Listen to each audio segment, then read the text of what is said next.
మే 5వ తారీఖున సంకష్టహర చతుర్థి. ఈ రోజున అంగారక చతుర్థి అని కూడా అంటారు.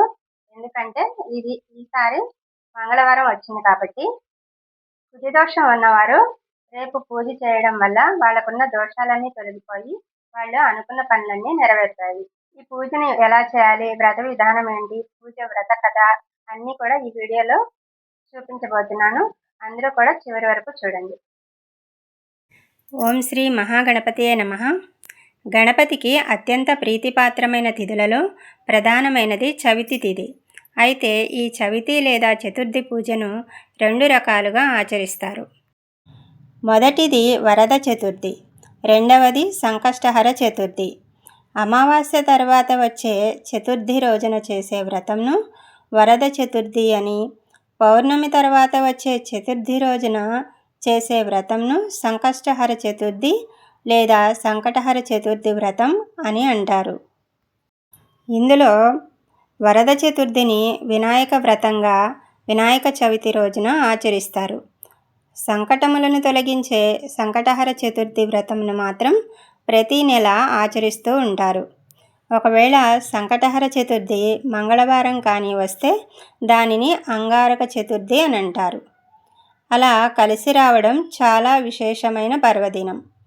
అంగారక చతుర్థి నాడు సంకటహర చతుర్థి వ్రతం ఆచరించడం వల్ల జాతకంలోని కుజదోష సమస్యలు తొలగడంతో పాటుగా చేసే పనులలో సంకటములన్నీ తొలగి సఫలత చేకూరుతుంది. ఈ 2026 మే నెల 5వ తారీఖు మంగళవారం రావడం చాలా విశేషమైన రోజు. ఎవరైనా కొత్తగా ప్రారంభించాలి అనుకునేవాళ్ళు రేపటి రోజున ఈ వ్రతాన్ని ప్రారంభిస్తే ఎన్నో రెట్ల అధిక పూజా ఫలం లభిస్తుంది. ప్రతి మాసం కృష్ణపక్షంలో అనగా పౌర్ణమి తర్వాత 3-4 రోజుల్లో చవితి వస్తుంది. ప్రదోషకాల సమయమునకు అంటే సూర్యాస్తమయ సమయంలో చవితి ఎప్పుడు ఉంటుందో ఆ రోజున సంకష్టహర చవితిగా పరిగణించాలి. అయితే 2 రోజులు ప్రదోష సమయంలో చవితి ఉండడం సాధారణంగా జరగదు. ఒకవేళ ఎప్పుడైనా అలా జరిగితే 2వ రోజున సంకటహర చవితిగా గమనించాలి. సంకష్టహర చవితి వ్రతాన్ని 3, 5, 11 లేదా 21 నెలల పాటు ఆచరించాలి. ఈ వ్రతాన్ని బహుళ చవితి నాడు ప్రారంభించాలి. వ్రతాచరణ రోజున ప్రాతకాలమే శిరస్సును స్నానం చేసి తరువాత గణపతిని పూజించాలి. 1/2 మీటర్ పొడవు ఉన్న తెలుపు లేదా ఎరుపు రవికెల గుడ్డ ముక్క తీసుకొని వినాయకుడి ముందు పెట్టి దానిని పసుపు కుంకుమలతో అలంకరణ చేయాలి. మనస్సులోని కోరికను తలుచుకొని 3 గుప్పిళ్ళ బియ్యాన్ని గుడ్డలో వేసిన తర్వాత తమలపాకులో 2 ఎండు ఖర్జూరాలు, 2 వక్కలు దక్షిణ పెట్టి మనసులోని కోరికను మరొకసారి తలుచుకొని మూట కట్టాలి.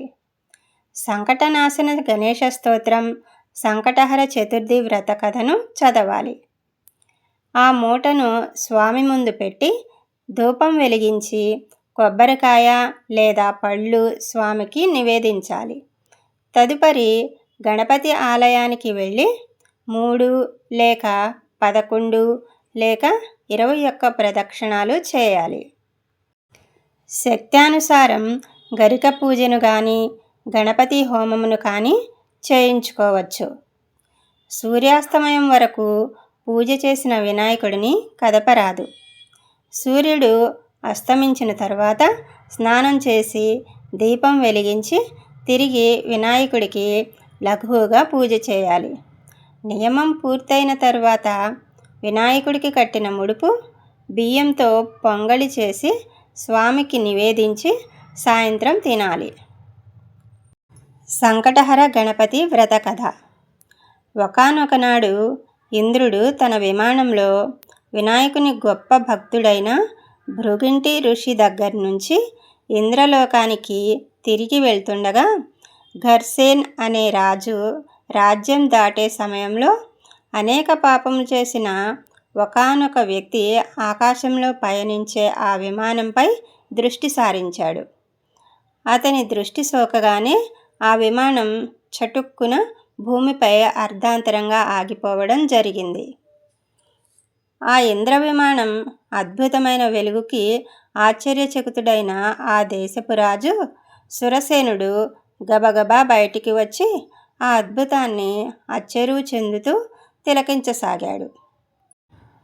అక్కడ ఇంద్రుని చూసి ఎంతో సంతోషానికి లోనైన మహారాజు ఆనందంతో నమస్కరించారు. ఇంద్రునితో అక్కడ విమానం ఎందుకు ఆపారో కారణం అడిగాడు. అప్పుడు ఇంద్రుడు, ఓ రాజా, మీ రాజ్యంలో పాపాలు అధికంగా చేసిన వ్యక్తి ఎవరిదో దృష్టి సోకి విమానం మార్గమధ్యలో అర్ధాంతరంగా ఆగింది అని చెప్పాడు. అప్పుడు ఆ రాజు, అయ్యా, మళ్ళీ ఆగిపోయిన విమానం ఎలా బయలుదేరుతుంది అని అడిగాడు వినయంగా. అప్పుడు ఇంద్రుడు, ఇవాళ పంచమి, నిన్న చతుర్థి. నిన్నటి రోజున ఎవరైతే ఉపవాసం చేశారో వారి పుణ్యఫలాన్ని నాకు ఇస్తే నా విమానం తిరిగి బయలుదేరుతుంది అని చెప్పాడు. సైనికులంతా కలిసి రాజ్యం అంతా తిరిగారు. ఒక్కరైనా నిన్నటి రోజున ఉపవాసం చేసిన వారు కనబడకపోదురా అని. కానీ దురదృష్టవశాత్తు అలా ఎవరూ దొరకలేదు.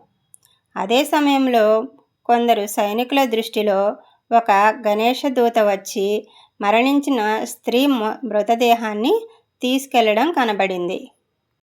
సైనికులు వెంటనే ఎంతో పాపాత్మురాలైన స్త్రీని ఎందుకు గణేశలోకానికి తీసుకువెళుతున్నారా అని ప్రశ్నించారు. దానికి గణేశదూత, నిన్నంతా ఈ స్త్రీ ఉపవాసం ఉంది, తెలియకుండానే ఏమీ తినలేదు. చంద్రోదయం అయిన తర్వాత లేచి కొంత తిన్నది. రాత్రంతా నిద్రించి చంద్రోదయ సమయాన నిద్రలేచి కొంత తినడం వల్ల ఆమెకు తెలియకుండానే సంకష్ట చతుర్థి వ్రతం చేసింది. ఈరోజు మరణించింది అని చెప్పాడు. అంతేకాక ఎవరైనా తమ జీవితకాలంలో ఒక్కసారైనా ఈ వ్రతం చేస్తే వారు గణేశలోకానికి కానీ స్వనందలోకానికి కానీ చేరుకోవడం మరణానంతరం తథ్యం అని చెప్పాడు. గణేశుని దూతని అప్పుడు సైనికులు ఎంతో బ్రతిమాలారు ఆ స్త్రీ మృతదేహాన్ని తమకిమ్మని. అలా చేస్తే విమానం తిరిగి బయలుదేరుతుందని ఎంతో చెప్పారు. ఆమె పుణ్యఫలాన్ని వారికివ్వడానికి గణేశుని దూత అంగీకరించనే లేదు. ఆమె దేహం నుంచి వీచిన గాలి ఆ విమానం ఆగిపోయిన చోట చేరి విస్ఫోటనం కలిగించింది. మృతదేహం పుణ్యఫలం పొందినది కావడం వలన ఆ దేహాన్ని తాకిన గాలి సైతం పుణ్యం పొందింది. దానివలన ఇంద్రుని విమానం బయలుదేరింది. ఈ కథ సంకష్టహర చవితి ప్రాముఖ్యత, ఆధ్యాత్మిక విలువలతో పాటు సంకష్ట చవితి ఉపవాసం మొదలైన విషయాలు తెలుపుతున్నది. వినాయకుని భక్తులందరి దృష్టిలోనూ ఈ వ్రతం చేయడం వలన చాలా పుణ్యం పొందుతారని భావన. ఈ వ్రత మహత్యం వలన ఈ వ్రతం ఆచరించిన వారు ఎవరైనా గణేశుని లోకానికి లేదా స్వనంద లోకానికి వెడతారని, అక్కడ భగవంతుని ఆశీస్సుల వల్ల ఎంతో ఆనందాన్ని అనుభవిస్తారని అంటారు. ఈ వ్రతం ఆచరించడం ఎంతో పుణ్యం. ఈ వ్రతాన్ని భక్తి శ్రద్ధలతో ఆచరించాలి. దేవునికి ఆర్భాటాల కన్నా భక్తి శ్రద్ధలే ముఖ్యం. మహాగణపతిం మనసా స్మరామి, మహాగణపతిం మనసా స్మరామి, వశిష్ఠవామదేవాదివందిత మహాగణపతిం మనసా స్మరామి,